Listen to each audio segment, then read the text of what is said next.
Hello everyone! Magandang bahay, magandang buhay. Welcome to today's house tour. I'm Roel Bula, your friendly real estate agent. I'm so excited to show you around these beautiful properties, the Fuji model, single detached. Fuji model has the lot area of 120 square meters and the floor area of 80 square meters. Provision for 3 bedrooms, 2 toilet and bath with lanai, carport, and balcony. Fuji model, one of the model house here at Edisha das Marinas. Edisha das Marinas is located in Barangay San Agustin 1, Das Marinas City, Cavite. Ngayon po ay titingnan natin dito ngayon si Fuji model. Tara, samahan niyo po ako. Si Fuji model po ay single detached, buong bahay po siya. Mayroon po tayong setback na left and right na 1.5 meters. Tapos sa backyard naman, meron tayong 2 meters setback. Dito sa left po natin, meron po tayong 1.5 na setback. Yan. Ganon din po sa right. Dito naman po yung magiging parking natin. Yan. Itong parking natin, medyo alanganin kapag SUV po yung sasakyan natin. Pero pag dalawang sedan lang po, kasyang-kasa po yan. Yan. Tapos dito naman yung magiging porch area natin. Yan. Going to sa pasok tayo sa bahay natin. Yan. Pasok po tayo. Tapos may steel door na po ng pintuan po natin, main door natin. Yan. Tapos pagpasok po natin ay nandito na po yung living area natin. Meron tayong sofa and TV. But the actual turnover nito ay, ito po ay pinapakita ko po ay model house lang po ito. Ang actual turnover nito po ay wala pa siyang tiles, wala rin kisame, at saka walang provision of bedroom.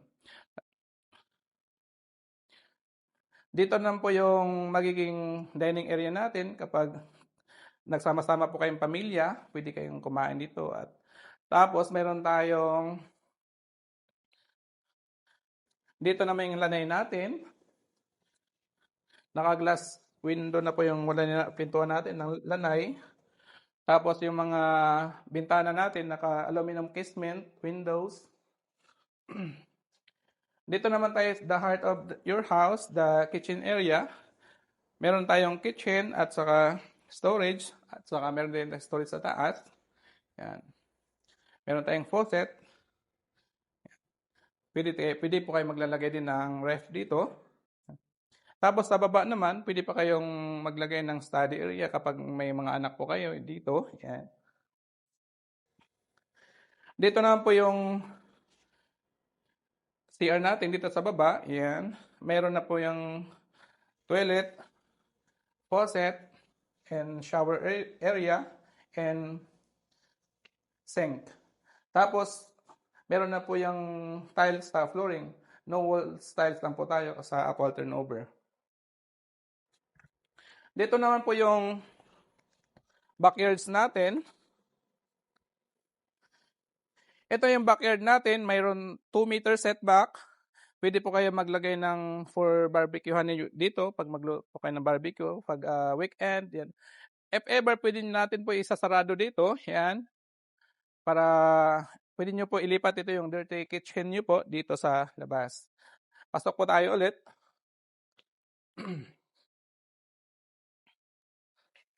Akyat naman po tayo sa upstairs sa second floor. Itong Fuji model po ay provision for 3 bedrooms. And meron po tayong pangalawang CR sa taas. Tara, akyat po tayo. Then si Fuji model po ay high ceiling din po siya. Yan.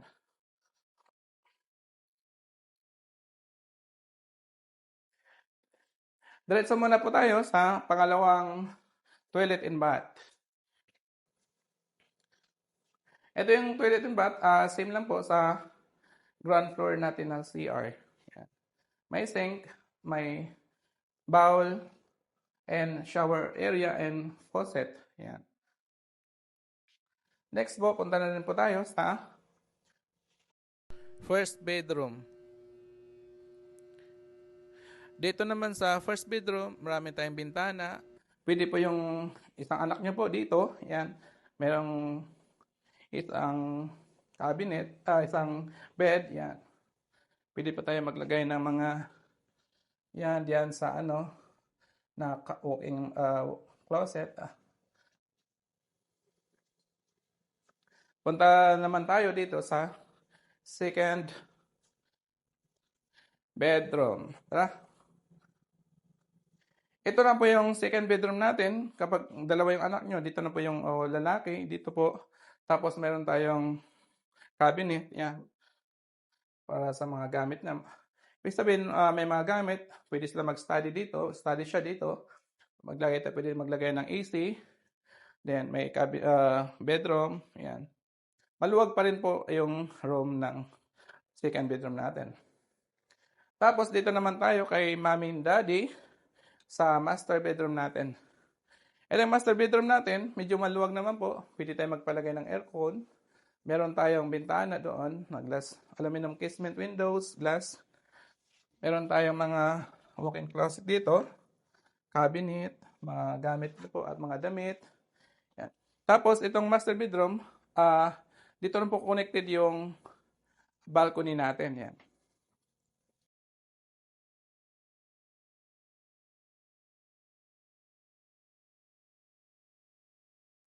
Ito yung maging balcony po natin. Yan.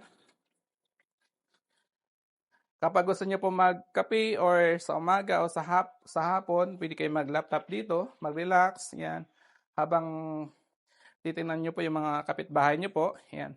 Dito, if ever gusto niyo po, pwede tayo maglagay dito ng ng isang pintuan para direct sa anak niyo po, hindi na dumaan sa inyo, sa kwarto niyo po. Yan. Tapos, pasok po tayo ulit.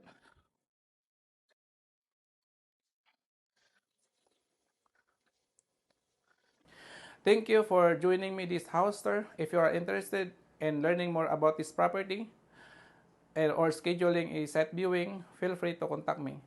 Don't forget to like and subscribe for more real estate updates, and see you next time.